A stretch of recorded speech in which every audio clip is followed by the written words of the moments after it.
Pessoal, Emerson Munhão, para mim é um prazer estar aqui conversar com vocês hoje. Nosso tema vai ser sobre ergonomia e cuidados posturais, ok? Deixa eu já compartilhar a tela aqui com vocês. Então, pessoal, nós vamos falar sobre ergonomia e cuidados posturais, certo? Deixa eu compartilhar aqui. Pronto, vamos lá. Bom, para quem não me conhece, tá, pessoal? Eu sou fisioterapeuta. Sou especialista em ergonomia e fisioterapia do trabalho. Minha carreira na área da fisioterapia foi toda voltada para questões ergonômicas, posturais. E recentemente eu montei minha clínica, chama-se Doutor Postura, e lá então eu estou trabalhando com RPG, quiropraxia e aprofundamentos em hérnias discais. Então, minha vida toda acadêmica foi toda voltada para questões de ergonomia e fisioterapia do trabalho, ok? Fiz várias consultorias em várias empresas, já dei uma palestra para vocês aí da Pérez Diesel e para mim está sendo um prazer voltar aqui novamente. Então vamos lá. Pessoal, ergonomia e cuidados posturais. A ergonomia é uma ciência, o nome ergonomia, ele deriva do grego, tá? Onde diz que ergos é trabalho e nomos, leis e regras. Ou seja, são técnicas, normas, regras para se executar um trabalho, ok? Mas afinal, o que é ergonomia? Qual que é a definição de ergonomia, gente? A ergonomia nada mais é do que uma adaptação ao trabalho, né? A adaptação do trabalho ao ser humano, a adaptação do trabalho para o homem trabalhar com conforto, com facilidade, evitando lesões, desconfortos, tá? Eu gosto muito dessa definição que diz que a ergonomia busca principalmente uma adaptação do trabalho e ambiente ao homem, para que assim possa ocorrer um maior aproveitamento sem nenhuma lesão ao longo do tempo. Ou seja, naquela situação de trabalho, naquela bancada, naquela linha de produção, daquele layout de trabalho, a gente tem que adaptá-lo para que a gente consiga tirar o maior proveito da força humana sem lesão ao longo do período, ao longo da jornada. Isso é ergonomia, ok? Vamos contar um pouquinho da história da ergonomia, né? Deixa eu subir aqui um pouquinho, ó. Então, o que acontece? A formação histórica da ergonomia. Gente, a ergonomia já vem, ó, há muitos anos. Só para você ter uma ideia, na era na Idade da Pedra, vamos dizer, né? As pessoas, né, os neandertais lá, já faziam o quê? Ferramentas para facilitar o seu dia a dia de trabalho. Quando eles afiavam a pedra, eles faziam os machados, as suas lanças, os seus tacapes, eles estavam o quê? Facilitando o seu dia a dia de trabalho. Quando eles davam formas à pedra e à madeira, criando a roda, a alavanca e lança, também facilitando, evitando o quê? Se machucar para executar um trabalho. Fazendo, né, aquelas moringas, fazendo os barros, né, utensílios de cozinha para tomar uma água. Porque se eles não fizessem isso, eles iam ter que, olha, eu preciso tomar água, eu ia ter que ir até o riacho e voltar. Se eu tenho utensílio que eu consiga fazer um depósito de água, eu facilito o meu dia a dia. Então, formação histórica da ergonomia a gente já tem há muito tempo, ok? E aí ela foi se desenvolvendo, tá, pessoal? Eu falo, né, assim, nas minhas palestras que se alguém conseguir pronunciar o nome desse polonês aqui, eu dou um prêmio, mas é brincadeira. É assim, o primeiro termo ergonomia foi utilizado em 1857 por esse polonês mesmo, que ele publicou um artigo intitulado Ensaios de Ergonomia. E olha para vocês verem, pessoal, lá em 1857, olha o que esse cara já falava. Que a ergonomia, como uma ciência do trabalho, requer que entendamos a atividade humana em termos de esforço, pensamento e relacionamento e dedicação. Então, ó, ergonomia física, ergonomia cognitiva, porque relacionava o pensamento, ergonomia relacionamento, né, que é ergonomia organizacional. Olha para vocês verem como que esse ensaio em 1857 ainda é atualizada e a gente usa o dia a dia de um ergonomista, tá? Como que ela se desenvolveu, tá, gente? Então, assim, ela infelizmente se desenvolveu na Segunda Guerra, tá? Na guerra, pessoal, né? Durante a guerra, centenas de aviões, tanques, submarinos, armas, eles precisavam produzir rapidamente para ter, então, um poderio bélico, né, forte para tentar vencer essa guerra. O que que aconteceu? Isso daí foi produzido em grande escala sem levar em consideração quem iria utilizar, quem iria operar, quem iria pilotar, quem iria dirigir. Então, o que que aconteceu? Esses equipamentos não estavam adaptados para as características daqueles soldados naquela época. O que que isso induzia? Muito erro, muitos acidentes, consequentemente várias mortes, muitas perdas. E aí eles começaram a pensar, opa, peraí, o que está acontecendo, né? E começaram a escutar as pessoas que voltavam do fronte, né? Olha, esse fuzil é muito pesado, eu não estou conseguindo para atirar. Olha, o botão para me fazer a mira está muito baixo, sabe? Escutar as pessoas que estavam executando, né? Que estavam participando da guerra. E aí eles começaram o quê? Produzir instrumentos bélicos, as características do soldado. Isso reduzia o cansaço, diminuía os acidentes, né, e minimizava os acidentes fatais. Por isso que foi que eu falo que a guerra desenvolveu as questões ergonômicas, tá? Então, assim, só para vocês terem uma ideia da história da ergonomia, ok? Bom, eu falo assim, que se a gente conseguir deixar um posto de trabalho, uma situação de trabalho em 4S, quer dizer, posto seguro, um posto saudável, um posto sustentável, né, produtivo, e que eu consiga ter a satisfação do nosso colaborador, esse posto de trabalho é definitivamente suprassumo, tá? Nem sempre eu consigo isso no dia a dia das empresas, tá, pessoal? Mas a gente tem que buscar esse equilíbrio aí sempre, ok? Quais são os objetivos da ergonomia?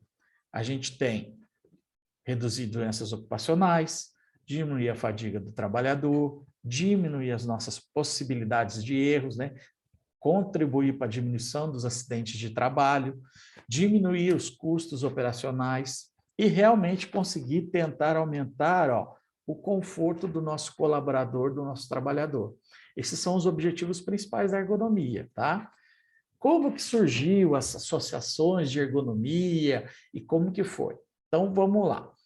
A primeira foi na Grã-Bretanha, em 1950, tá?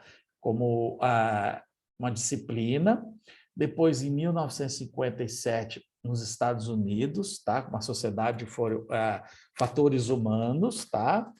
E em 58, a terceira associação foi na Alemanha. E assim foram surgindo as associações de ergonomia, foram vendo os resultados positivos e começou a pipocar as questões de associação de estudos ergonômicos. No nosso país, no Brasil, como que surgiu? Ela veio em 1966, né, pela Fundacentro, tá? A Fundacentro, para quem não conhece, é uma fundação que estuda, tem vários estudos publicados nas questões de trabalhador, né, de normas regulamentadoras, de normatizes, normas, manuais operacionais, tá? Em 1978 saiu a nossa portaria, né, que são as normas regulamentadoras, e aí no Brasil, em 83, a fundação da Abergo, tá? Associação Brasileira de Ergonomia. Então, o que que acontece? Essas normas regulamentadoras, pessoal, são normas que normatizam as questões do trabalho nas empresas. A gente tem NR1, NR2, são 33, desculpa, são 36 normas hoje, tá? Atualizadas. E a NR17 é que rege a ergonomia. Inclusive, agora, nós estamos em outubro, em setembro julho, foi tripartite, foi estudo, foi publicada agora, recentemente, uma nova redação da NR17. Então, as questões ergonômicas que a gente tem que observar dentro de um posto de trabalho, dentro de uma empresa, são relacionadas ao levantamento e transporte de cargas individuais, os mobiliários de postos de trabalho, os equipamentos dos postos de trabalho, condições ambientais de trabalho e a organização do nosso trabalho. Essas são as normativas que uma NR17 rege numa empresa, ok? Quais são as linhas de abordagem da ergonomia, pessoal? A gente tem duas linhas de estudo, tá bom? Não existe uma certa e não existe uma errada. Eu falo sempre que eu mesmo faço uma junção das duas, porque a ergonomia americana e a ergonomia francesa, elas se complementam, tá? Mas vamos lá, a gente tem uma linha que se chama ergonomia americana, que é a anglo-saxônica, tá?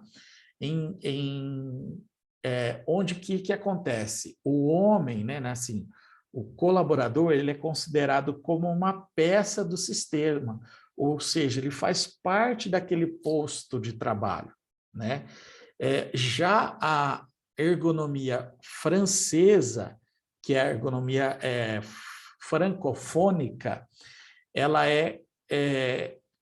considera o homem como um ator, ou seja, ele interage com o equipamento, ele não faz parte do equipamento, tá? Então, nas abordagens de uma linha mais francesa, pessoal, a ergonomia americana usa muito checklist, checklist. Já a ergonomia francesa procura estudar e avaliar a percepção do colaborador, fazendo entrevista, fazendo queixas, né, levantamento de queixas. Então, eu falo sempre que a junção dessas duas correntes fazem uma ergonomia ideal, ok? Beleza? Vamos lá. Quais são as classificações da ergonomia, tá, pessoal? A gente tem 4 áreas de classificação, 4 grandes áreas de classificação da ergonomia. Ergonomia de concepção, ergonomia de correção, ergonomia de conscientização e ergonomia de participação. Nós vamos ver as quatro grandes áreas daqui a pouco, tá? Então, vamos lá. Concepção. Ergonomia de concepção, pessoal, acontece quando... Quando o estudo ergonômico, quando o levantamento é feito durante o projeto. Ou seja, eu vou lançar um produto, então, antes de lançar, eu faço as adaptações ergonômicas. Então, ó, quando a contribuição ergonômica se faz durante o projeto do produto, da máquina, do ambiente ou do sistema, tá? Então, antes de fazer, eu faço uma pesquisa, eu faço todo o levantamento ergonômico e lanço o produto já com a melhoria, certo? Ergonomia, pessoal, de correção, que é a segunda área. Aí a gente já tem situações reais. São situações reais. Por exemplo, você fez, né, desenvolveu um posto de trabalho, colocou as pessoas para trabalharem ali e viu que tem um problema, tem um risco ergonômico. Então, a gente já faz o quê? Aplicada a situações já existentes para resolver um problema que reflete na segurança, fadiga excessiva, doença do trabalhador e dor. Então, você vai, desenvolveu aquele produto, aquele projeto, viu que dá para fazer algumas melhorias, então você corrige. É que eu ponho a foto aqui da nossa geladeira, né? A inverter. Então, assim, o que acontece? Eles deixam as antigas geladeiras, o congelador era lá aqui em cima, né? Hoje já fizeram um estudo que você tem um acesso quase toda hora a essa gaveta de legumes, né? Então, assim, eles colocaram a gaveta de legumes, pessoal, aqui em cima, ó, mais fácil para a gente ter acesso. Então, é uma correção, né? Uma contribuição de correção, ok? Ergonomia de conscientização, que é a terceira grande área, né, de classificação. Ela procura capacitar o trabalhador. Hoje, o que nós estamos fazendo aqui é uma ergonomia de conscientização, dando um treinamento para vocês entenderem do que é ergonomia. Então, ela capacita o trabalhador, né, para que ele mesmo possa identificar e corrigir possíveis problemas no seu dia a dia, ou até mesmo aqueles emergenciais, tá? ok? Ergonomia de participação, quarta e última área, ela envolve o usuário, ou seja, vamos dizer que você participa da confecção daquele posto de trabalho, né, da elaboração daquele posto de trabalho, que procura envolver o próprio usuário do sistema na solução do problema ergonômico, pois o usuário tem o conhecimento prático. Então, é praticamente eu chegar na empresa e sei que ali tem um risco ergonômico e a gente entender de quem opera aquele equipamento, quais são as suas principais queixas. E aí, às vezes, ele vai te falar, olha, se o botão fosse para o lado esquerdo em vez do direito, seria melhor. E assim, vai, outras coisas. Olha, a bancada está muito alta, se fosse mais baixa, se tivesse um comando no pé, seria melhor. Sabe assim? Então, são várias situações que a gente envolve o colaborador para eles nos dar a própria, vamos dizer, melhoria ergonômica, ok? Vamos lá. Quais são os campos de atuação da ergonomia, tá bom? Então, a gente tem ergonomia física, ocupa-se das características anatômicas, antropométricas, né? São medidas de altura, fisiológicas e biomecânicas do homem em sua relação com a atividade física. Nada mais é, pessoal, que manipulação de materiais, né? Carregamento de peso, deslocamento de peso, posturas, repetição. Se naquele posto de trabalho eu estou exposto a uma vibração, se eu tenho que executar a relação com muita força, então a gente tem ferramentas ergonômicas para quantificar o quanto isso está sendo danoso ou não para o colaborador, ok? Vou passar um filminho aqui para vocês entenderem, vamos lá.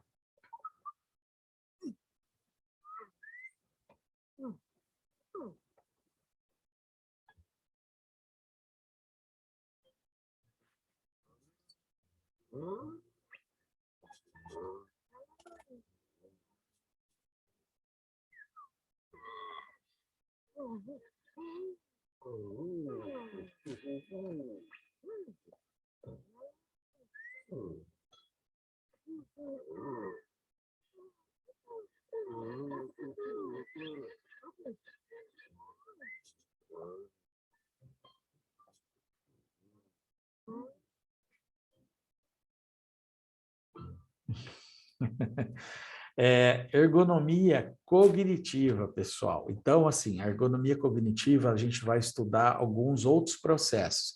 Então, por exemplo, ela ocupa-se dos processos mentais, como a percepção, memória, raciocínio, resposta motora, relacionado com as interações entre as pessoas, outro elemento do sistema. Então, assim, se naquela célula, por exemplo, eu tenho 5 pessoas trabalhando, uma é muito rápida e as outras são mais lentas, então o quanto isso vai impactar, ou o quanto uma está atrapalhando o trabalho da outra. Percepção, memória, raciocínio, habilidade, atenção.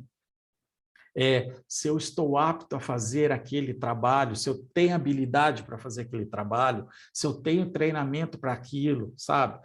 Como que é a comunicação, tomada de decisão, o que eu tenho que fazer mediante tais coisas quando acontece no trabalho.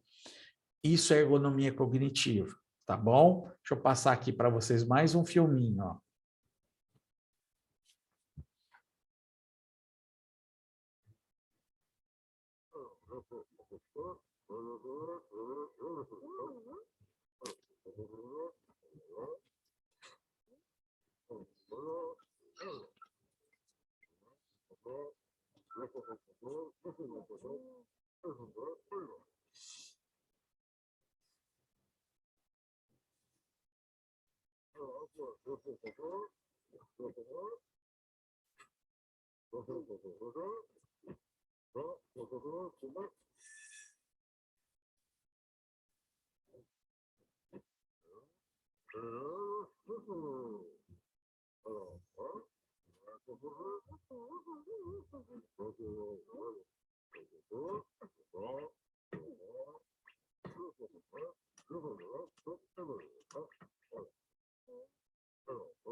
Entenderam o vídeo? É overload, excesso de informação, pessoal.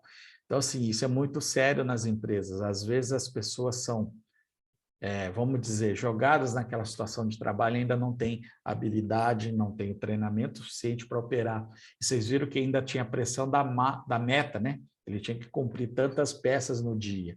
Então, isso é aquela questão de ergonomia cognitiva, ok?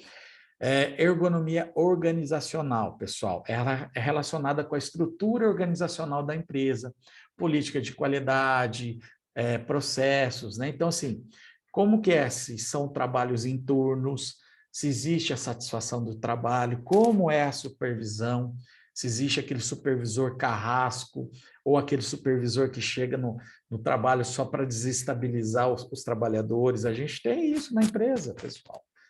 Já trabalhei com vários supervisores, né? Como é o trabalho em equipe, como é essa sinergia, tá? Então, isso são as ergonomias relacionadas à organização. A gente tem como medir isso através de checklists, de questionários, tá? Então, isso é interessante também, tá, pessoal? Terminamos a parte de ergonomia, tá? Eu estou sendo o mais breve possível. E eu queria passar isso para vocês, que são os cuidados posturais no trabalho. São importantes a gente ter o mínimo de conhecimento desses cuidados posturais, ok? Então, vamos lá. Sempre, pessoal, quando eu for pegar o peso, lembra nós vimos no videozinho? Mantenha o peso próximo ao corpo, tá? Então, ó, o peso deve ser mantido o mais próximo do corpo possível, e quanto mais o peso estiver afastado e os braços, né, mais à frente, mais o peso vai jogar o peso, a força da gravidade vai jogar o peso para baixo, e eu vou ter que fazer uma força contrária. Isso gera uma pressão grande no meu disco vertebral, tá? E outro ponto também, quando eu faço a flexão dos joelhos, nessa primeira figura aqui, e faço a pega de peso dessa maneira, minha coluna está relativamente alinhada. É o que é seguro. Ao passo que quando eu faço esse movimento aqui para pegar o peso sem fazer a flexão dos joelhos, eu provoco uma pressão no disco vertebral, na parte anterior do disco, jogando esse disco para a parte posterior, provocando uma pressão assimétrica, e aí eu posso desenvolver uma hérnia de disco, tá? Ao longo do período de trabalho, pegando o peso da maneira inadequada, ok? Então, sempre tenham esse conceito. Quando eu pego o peso flexionando o joelho, a pressão é simétrica, ela é distribuída em todo o meu disco vertebral. Quando eu pego o peso flexionando a coluna para frente, né?